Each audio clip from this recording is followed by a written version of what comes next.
In this part, you may learn to fashion the tools by which you may build for yourself any condition you desire. If you wish to change conditions, you must change yourself.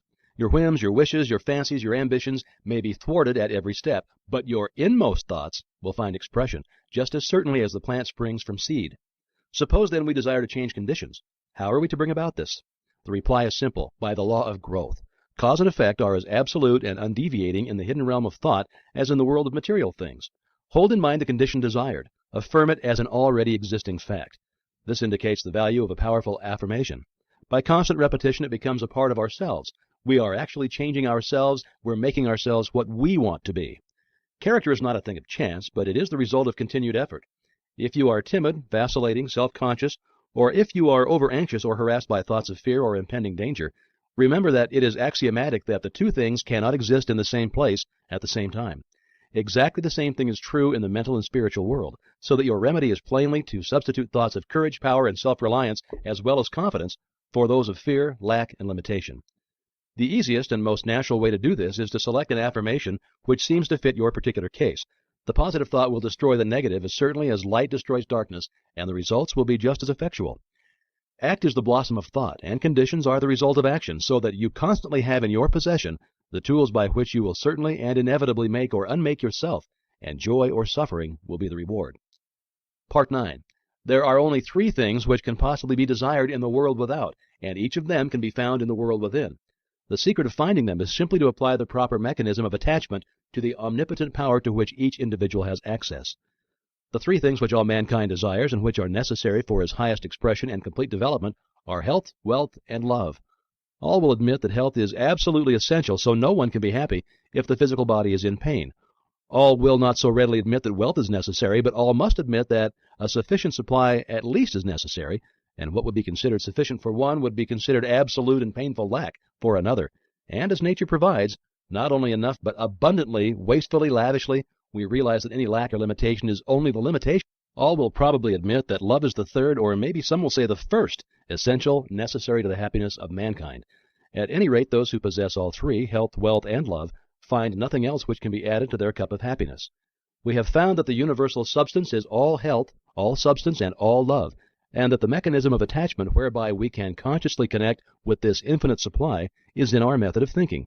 To think correctly is therefore to enter into the secret place of the Most High. Well, what shall we think? If we know this, we shall have found the proper mechanism of attachment which will relate to us. Whatsoever things we desire. This mechanism may seem very simple when I give it to you, but read on. You will find that it is in reality the master key, the Aladdin's lamp, if you please. You'll find that it's the foundation, the imperative condition, the absolute law of well-doing, which means well-being. To think correctly and accurately, we must know the truth. The truth, then, is the underlying principle in every business or social relation. It's a condition precedent to every right action.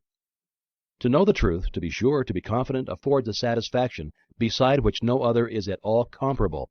It is only the solid ground in a world of doubt, conflict, and danger. To know the truth is to be in harmony with the infinite and omnipotent power. To know the truth is, therefore, to connect yourself with a power which is irresistible and which will sweep away every kind of discord, inharmony, doubt, or error of any kind, because the truth is mighty and it will prevail.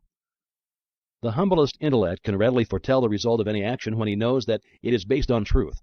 But the mightiest intellect, the most profound and penetrating mind, loses its way hopelessly and can form no conception of the results which may ensue when his hopes are based on a premise which he knows to be false. Every action which is not in harmony with truth, whether through ignorance or design, will result in discord and eventual loss in proportion to its extent and character. How then are we to know the truth in order to attach this mechanism which will relate us to the infinite?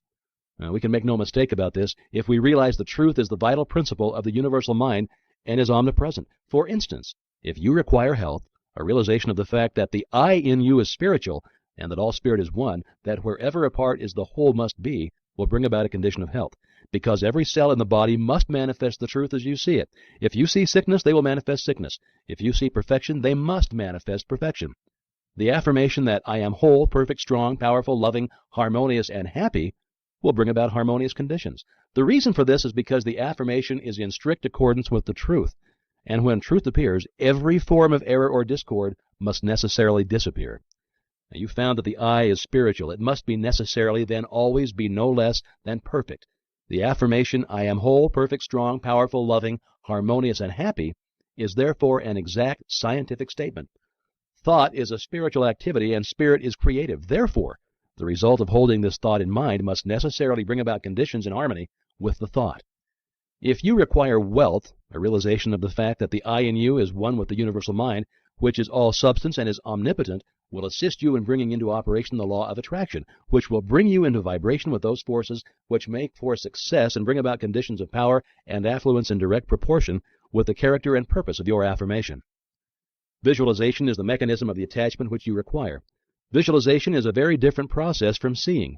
Seeing is physical, and it's therefore related to the objective world, the world without. But visualization is a product of the imagination, and is therefore a product of the subjective mind, the world within. It is therefore possessing vitality, and it will grow. The thing visualized will manifest itself in form. The mechanism is perfect. It was created by the master architect, who doeth all things well. But unfortunately, sometimes the operator is inexperienced or inefficient, but practice and determination will overcome this deficit. If you require love, try to realize that the only way to get love is by giving it, that the more you give, the more you'll get, and the only way in which you can give it is to fill yourself with it until you become a magnet. The method was explained in another lesson.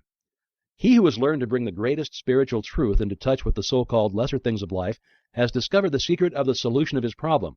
One is always quickened, made more thoughtful, by his nearness of approach to great ideas, great events, great natural objects, and great men. Lincoln is said to have begotten in all who came near him the feeling awakened when one approaches a mountain, and this sense asserts itself most keenly when one comes to realize that he has laid hold upon things that are eternal, the power of truth. It is sometimes an inspiration to hear from someone who has actually put these principles to the test, someone who has demonstrated them in their own life. A letter from Frederick Andrews offers the following insight. I was about 13 years old when Dr. T.W. Marcy, since passed over, said to my mother, "There is no possible chance, Mrs. Andrews, I lost my little boy the same way, after doing everything for him that it was possible to do. I've made a special study of these cases, and I know there is no possible chance for him to get well." She turned to him and said, "Doctor, what would you do if he were your boy?" And he answered, "I would fight. Fight as long as there's a breath of life to fight for." That was the beginning of a long drawn-out battle with many ups and downs, the doctors all agreeing that there was no chance for a cure, though they encouraged and cheered us the best they could. But at last the victory came, and I've grown from a little crooked, twisted cripple going about on my hands and knees to a strong, straight, well-formed man. Now I know you want the formula, and I'll give it to you as briefly and quickly as I can. I build up an affirmation for myself, taking the qualities I most needed and affirming for myself over and over. I am whole, perfect, strong, powerful, loving, harmonious, and happy. I kept up this affirmation always the same, never varying until I could wake up in the night and find myself repeating, I am whole, perfect, strong, powerful, loving, harmonious, and happy. It was the last thing on my lips at night and the first thing in the morning. Not only did I affirm it for myself, but I affirmed it for others that I knew needed it.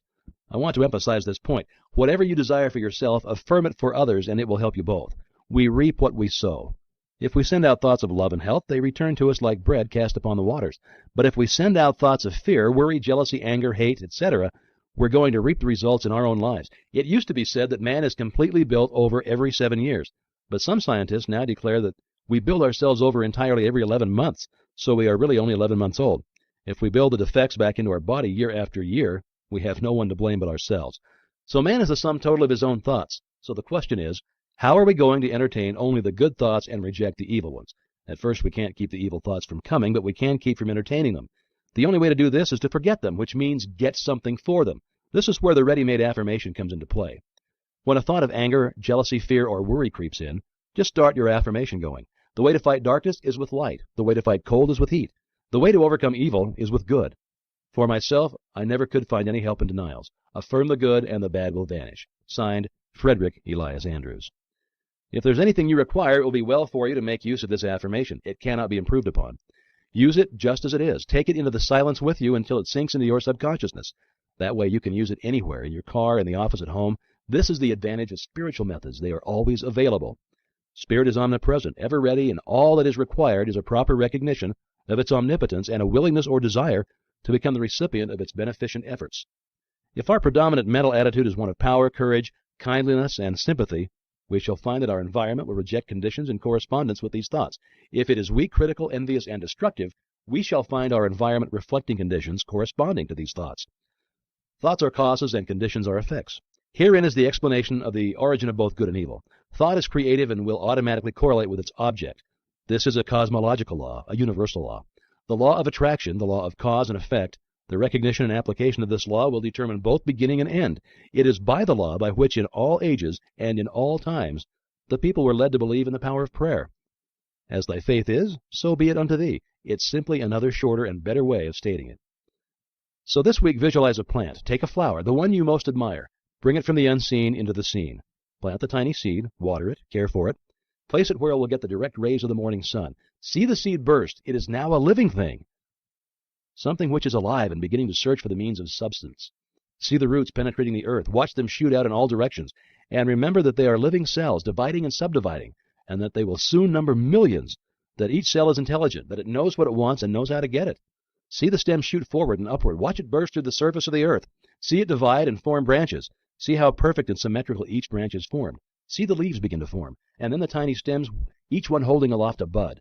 And as you watch, you see the bud begin to unfold, and your favorite flower comes to view. And now, if you will concentrate intently, you'll become conscious of a fragrance. It's the fragrance of the flower as the breeze gently sways the beautiful creation which you have just visualized. When you are enabled to make your decision and vision clear and complete, you'll be enabled to enter into the spirit of a thing. It will become very real to you.